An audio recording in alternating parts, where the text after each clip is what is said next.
Okay, so just wanted to talk about Vassal and how to use Vassal, and also talk about GMT's game server, Ventrillo, with a voice server, Uh-huh. and we'll get that installed here in a minute. I've got Windows 8. I've had a couple problems with it, but it sounds like from the people I've talked to, I'm the only one, so maybe it's a driver with my computer or something like that. But the Ventrillo page is really hard to find because if you go under the games page here on GMT Games, you got to scroll down here and you got to look at the very last link, which is the Ventrillo voice server. I might have that installed already, but there's no telling how old it is. Let me see real quick.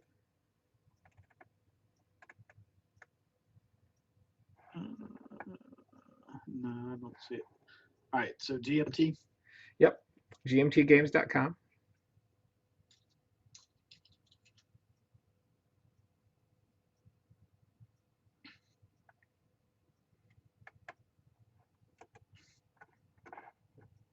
And you said scroll all the way to the bottom of the page. You'll see a link that says Ventrillo.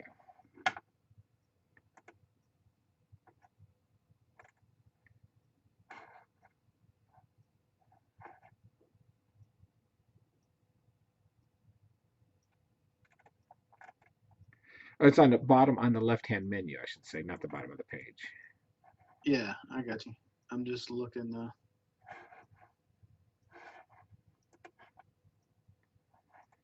And then about halfway down,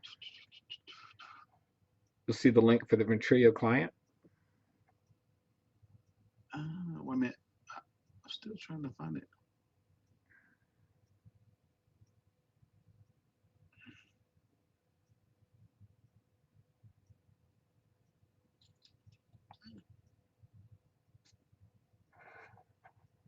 But Claire, I do not see that on this page.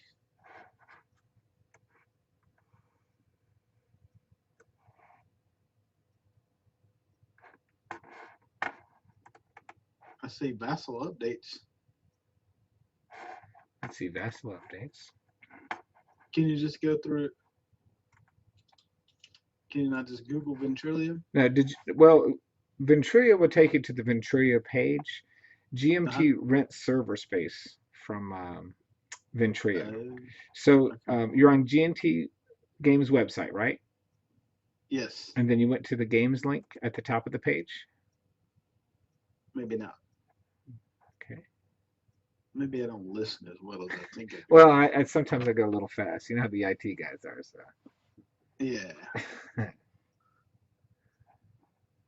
there we go. Ventrillo voice server. Yeah. All right, I'm in.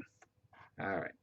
So you click on that, and then you go halfway down, and then I'll right click on Ventrillo and open a new window or second window,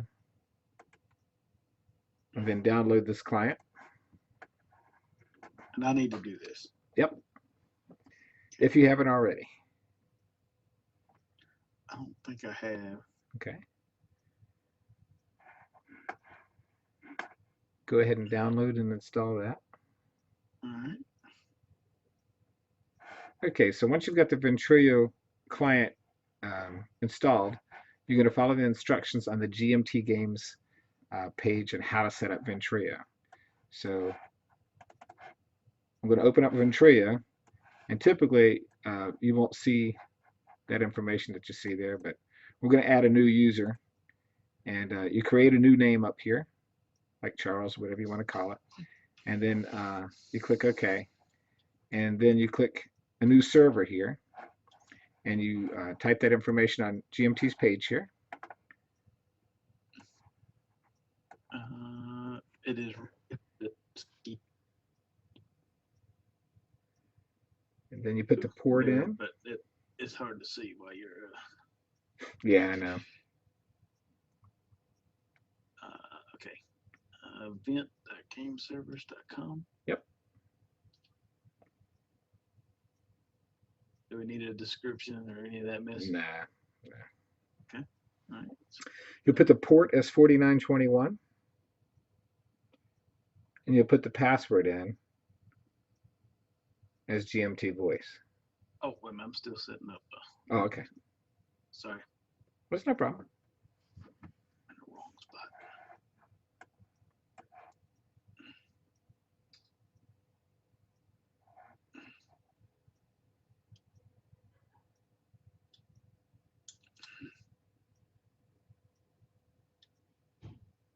Or it is what? 4921. All right. And then the password is GMT in all capital letters. Yep. Voice with a capital V, V lowercase OICE, 09. All right. And then just leave the rest blank. Click OK. And that should be everything that you need to connect to the server.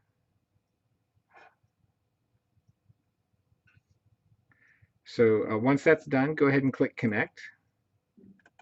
Oh, wow. Lots of noises. Sorry about that. That was half me and half you. So when you first get to the main thing there, you'll see different rooms. And you can like go to room 1 if you want. And it'll put you in a private room with somebody. Are you Chewy Gristle? And so when you want to talk back and forth using Ventrillo, now we're using a different voice program right now, you hold the control button down and push it whenever you want to talk. So it's kind of nice because if you have a lot of background noise or you're teaching a game or whatever, it keeps all the background noise. So press and hold the control button to talk, and you'll see the green highlight when you're talking, and when the other guy's talking, you'll see his green pop up.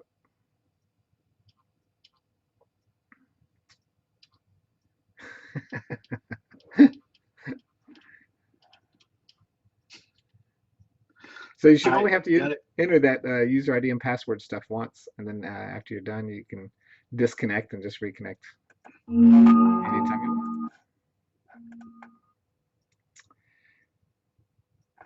So going back to Vassal, you have Vassal installed. Yes. And just to go over it real quick, you go to the downloads page, you select the installer that you want to run. You download and install Vassal, and when it comes up, it'll be blank. Oops, I clicked the wrong thing.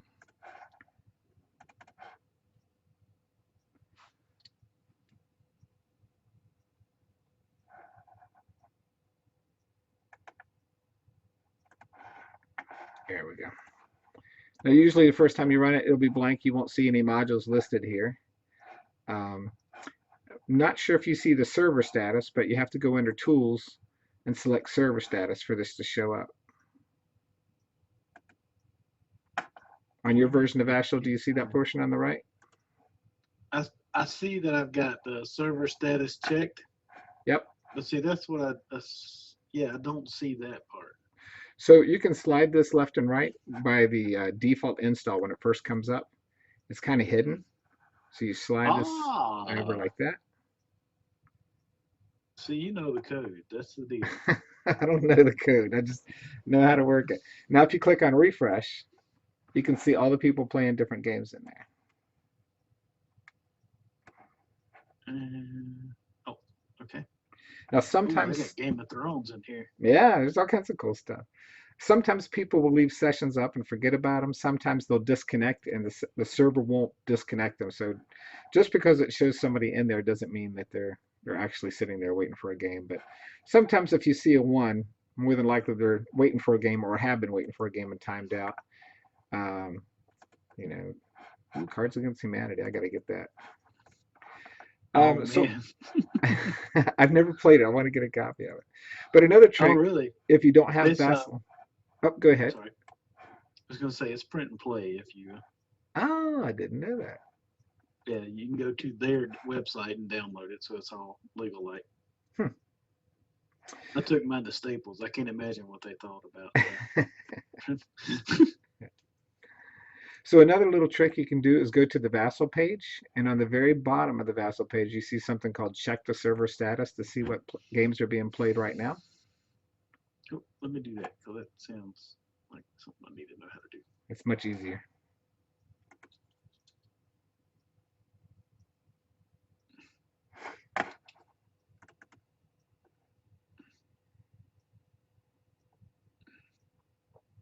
Bottom of the page. Yep. Oh, check the server status. Yeah. Right. Oh, nice. So let's say, like, you got to refresh the page every time you want to see whether this is updated or not. And there's a Okay. nice little tool for Firefox called Reload Every. You have to go under extensions Right. and look for the specific extension add-ons or extensions here, and Uh-huh. look for one called Reload. And this is Reload Every is what you're looking for. And then once you install that, you can take this page and set it up and say reload this page every minute. And that way, if you're looking for somebody to play a game with, every minute this thing will refresh and you just look over at it. And if you see, oh, I see 3 people playing No Retreat, you know, I want to play No Retreat. That'll help you find a game. That's one way. Okay. And then, okay, so I go on here and I see that, all right, Juicy's waiting to play in the main room for Game of Thrones. Right? How do I connect to Juicy to say, can I jump in your game here? Okay. There is a real inconsistency about people using their names on there. It'd be really cool if people used their BGG names. That way they'd be easy to contact. You could just send them a message on BGG and at least hook up with them that way. Right. The other way is to download the module. And you said Game of Thrones. Right. So you go to vassal.com or vassalengine.org, go to modules, then you download Game of Thrones, and you just basically go into the same room that he's in. Oh, okay. All right. Got you. So I don't see Game of Thrones. It's a Game of Thrones. There you go. And that is a problem with Vassal, is that sometimes the names are inconsistent. They have a Game of Thrones 9-player module. Wow. That sounds kind of crazy. So you'll notice that the version number's here, and the extension is .vmod. That is the module itself. And if you see something that says ext, where is that one? This one doesn't really have one. But sometimes you'll have extensions that are loaded inside of a game. So this is the main module, and then you'll load the extensions. And what you do is you just make a folder called modules. You download the modules into there. And then when you want to load the extension, you just say add extension, and you select that ext file, and it'll automatically load it for you. So after it's loaded the first time, you'll see it loaded, and it looks like that. So you got the main module here, and the fan scenarios are loaded separately. Yeah, because I noticed the Battlestar Galactica, the real one, there's several expansions. It had all the expansions as EXT. Yep. So that was Battlestar Galactica. Yep.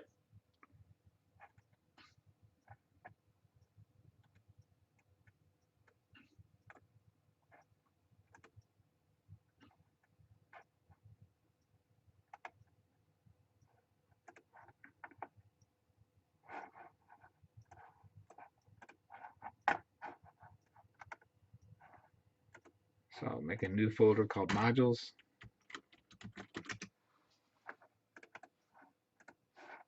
And then I'll download this VMXD and Exodus, whatever we want there.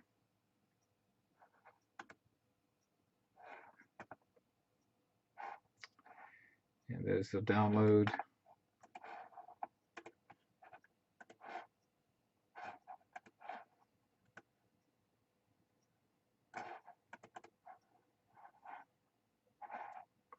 And there's the regular module there. The other two are extensions. And there might be a better way of doing this, but this is just the way I'm used to doing it. So I load the module one time, it'll show up on the list there, and then I'll load my extensions. I think um, they've got some automated things in here where the extensions are loaded automatically now. So we'll see if it works automatically. And hopefully what it'll do is it'll create a subfolder automatically for Battlestar Galactica and put those extensions under that folder so I don't have to worry about it, Oh, cool. if that makes any sense. You used to have to manually do all this stuff, but it's gotten better at things like that.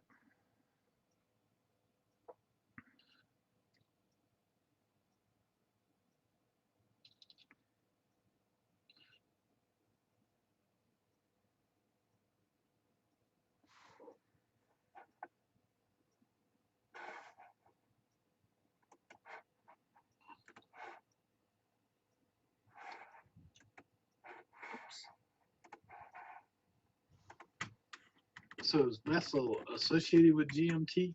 Nope. Vassal is an open source program. I'm not sure if you saw that guy, Joel Eckelman. Mm-hmm. Um, I'm probably mispronouncing his name, but he's the guy who is works with Vassal and their servers. It is basically a program that these guys wrote, um, and the Vassal modules themselves are written just by people who modify the code and stuff. And I'll show you real quick how it works, and it's kind of neat. So let's see. If you want to edit a module, let's say we had this Gettysburg 150 and we wanted to play with what's inside of it. I would make a copy of the original module first before I did this. And I can edit this module to do anything that I wanted to, as long as I understood how to do it. It's really Mm-hmm. Okay. cool. So if you look at the Vassal module editor down here, you'll see all the different things that are defined like a program inside of this module. So this person has created a help menu. You can add a game piece, add map windows, prototypes. You can add graphics, you can add maps, you can add action buttons. And all these buttons up top here are programmed inside this little Vassal module editor. Nice. So you can look at the main map here. You can look at the map boards. You can look at the grids that are associated with the map. You can look at the properties of all these things. You can see the map that the person used. They basically just selected a graphic and said, this is the graphic I'm going to use for the map. But you have, Right. Okay. it's so tedious because you have to take a graphic and then you load it up on the screen. Then you have to define a hex overlay for that graphic. So when you move, like in Memoir 44, from one hex to another hex, it Mm-hmm. has to understand exactly where a hex begins and where the next one ends, and it has to match the map that you put on there. So there's so Oh many wow. little tiny things. So most people take an existing module, say like Memoir 44, copy that module, and then make it for Command and Colors Ancients, and they'll replace the little army guys with Napoleonic guys or ancient guys and stuff. So Yeah. you can see the That's pretty neat. buttons, all the dice and things like that. So there's so much stuff to do. If you wanted to individually do all this, it would take a long time. So usually you want to find a module that's, if you wanted to get into module design, that closest resembles the game that you want to play, and then take it and kind of edit it in order to make yours. So another cool thing you can do is, let's say that you wanted to take the graphics out of a file. You can rename this a .zip file.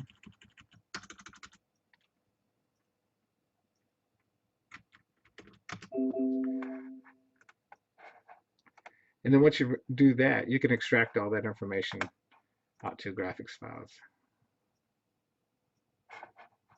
And when you open that up, you'll see all the graphics from the game.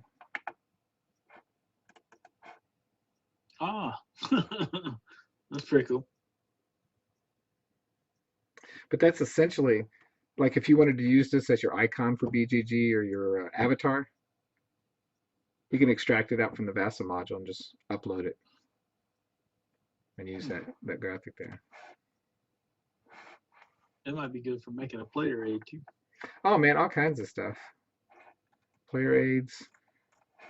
Let's say you're We were missing a playing. card. If you're missing a card Oh, from a game, you could just print this out, you know? Um, oh yeah. Because I've had Yeah, that's games pretty where I've cool. been missing parts before too, and I'm like, hey, I'll use the vassal mythology. Yeah. Well, we played Caverna last night, and the guy had just to make a player aid had just laid out all the tiles on his copier Mm-hmm. and copied them. Hey, sometimes it works. Yep. So, and then the last thing is how to use you know how to use Facebook, I'm sure, but to me, that's my favorite way to connect to other people on Facebook that want to play the games. And you just go to the Vassal War Game. Oops, that's a demo team. Vassal War Game Americas, and you just post what game you want to play, when you want to play it, and then hopefully people respond to um, your game. Yeah, I guess that's Chat what I much? Oh yeah, Mm. and you just post a game on there, see if somebody responds. Then you say, "Hey, I'll meet you at 9 o'clock on here," and you just open the module like normal, go online. Um, Sounds pretty simple to me. yeah. Have you played with modules at all before, or played any games on here? I have only played with, you know, setting the modules, downloading them and getting them in the module library there. I've Okay. never actually played because I would go on and where that server thing was hidden, I didn't. I was like, well, how do I tell who's playing what here? Right. Yep. It's hard to tell. But now that I know, hey, there's somebody playing Game of Thrones. There might be. So, for example, I just opened the Game of Thrones module Right. and I went to this guy's. I can see where he's got a game there. Now, how do I join that game? So you've got the module, Yep. and the first thing you want to do is right click and join his room. Let me see if I can download the module here.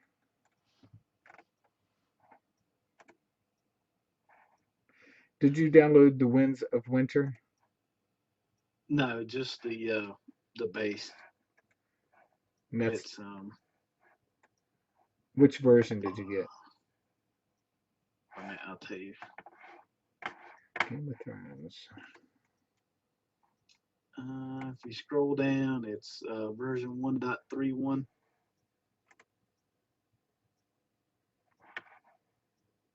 I think that's the latest base game version. So I'm going to open up my Pretty module cool. here. And I'll show you a little trick about how to make sure that somebody is on the same version as you.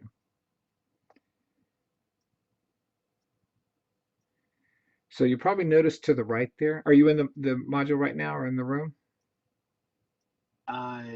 Yeah, On the right hand side, you'll see rooms. And if he's right. in a room, he might have it locked.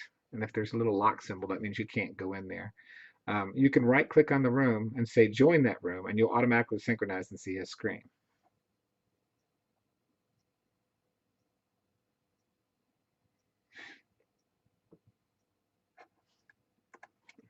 Okay. All right. It doesn't. I still don't see where I can do that. Did you go online? Okay. So yeah, I can't join. Okay. So yeah, I joined the room. Okay, you're in Josh's room? Yeah, Yep. okay, I see you there. Now, when you joined it, did you synchronize to him automatically? Yep. Once I selected my, who I wanted to play. Now, if graphics or anything like that appear weird, you can right click on somebody and look at show profile. And that'll show you what their IP address is, what their name is, what their vassal version is, and what their module version is. So they're using 1.31. And then if you're not sure what you have, you can always click on yourself and go to properties or profile. Click myself. Yep. And make sure those version numbers match. Okay.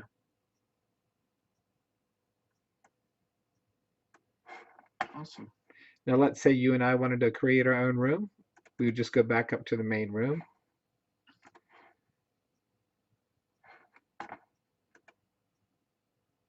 And then I don't want to save the game. Okay. Yep. And then where it says room or new game, you just type in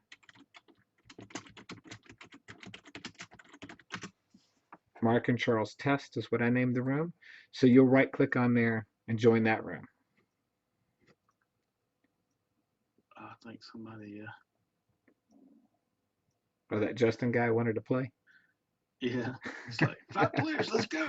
We got 5, let's go. And then so you go up to, you know how to do the module stuff, like the how to start a game. No. So Well, file, I'd say you go new game. yep. So one of the two of you will start a new game, and the other person just synchronizes to it. So All right, so I started a game. Okay, and let me know. It's going to ask you what side you want to play, what versions. Depends on the module. It could have different maps, and it'll say what map do you want to play, what army do you want to play. All that. Once you're done with all that, you'll tell me it's okay for me to sync. Okay, you can sync. I'll right click. It'll synchronize your screen to my screen. We'll see each other's stuff, and I'll join that, and now I can see exactly what you see. If I want to send you a private message, I can right click on your name and select private message. Okay. If I think that you're not paying attention, I can right click on your name and say send a wake up.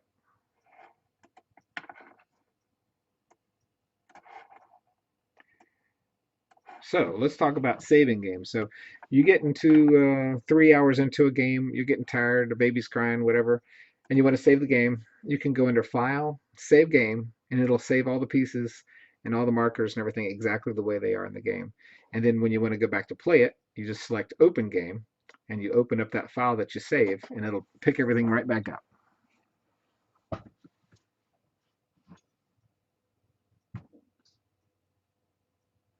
Got it? Yep. Another thing you can do is log files.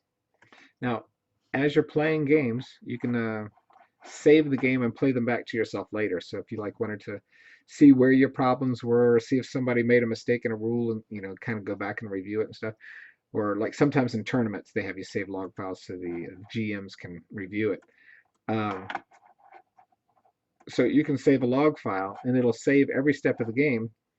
Then later on you can go back and load a save games, open a log file, and you can play through somebody else's game and watch their game in progress. So if you like trying to learn how a game plays, or you've never played something called the American Revolution, and somebody sends you a log file, you can actually watch their game and watch them move around the board, how the game plays, and get an idea of how the game works.